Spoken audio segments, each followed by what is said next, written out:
And question 12 starts in the normal way. We've got an f of x here. We've got to put in minus 0.9 and minus 0.8. Minus 0.9 gives me 1.556. That's greater than 0. And minus 0.8 gives me minus 0.790. That's less than 0. Change in sign, therefore there's at least one root in the interval minus 0.9 to minus 0.8. Find the quotient of the stationary points. So like we did in one of the earlier questions, we're going to have to differentiate this.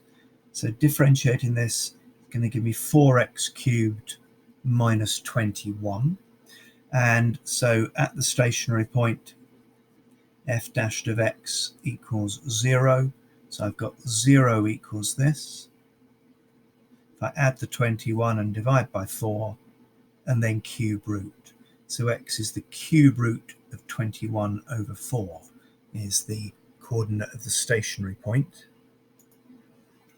Oh, we want that as a decimal. So as a decimal, that is 1.738.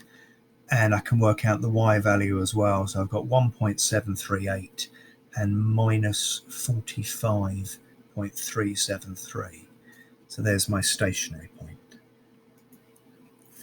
Now for part C, we're going to do a divide. We've done divides in other chapters. I'm going to do a divide with a grid method here.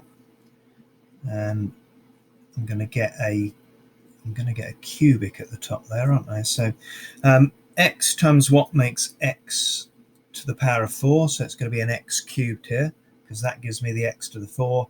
It accidentally gives me minus 3x cubed, and I don't want those.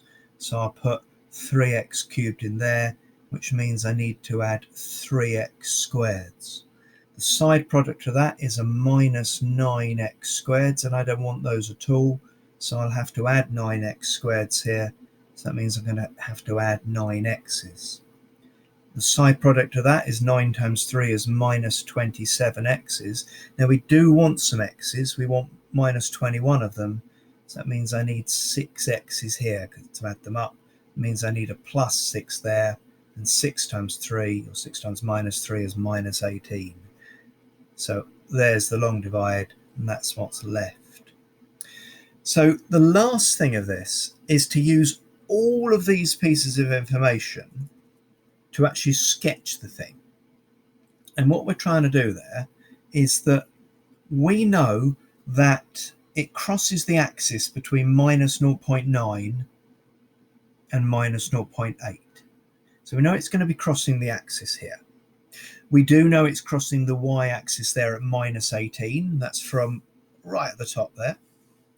We know it's then got a minimum point down here at 1.7 minus 45. So that's going down here. So you can get the idea of it here, can't we? And then it's going to come back up again. And we know from that thing there, it's going to cross here at 3. And so we know that this is the sort of shape that it's going to be.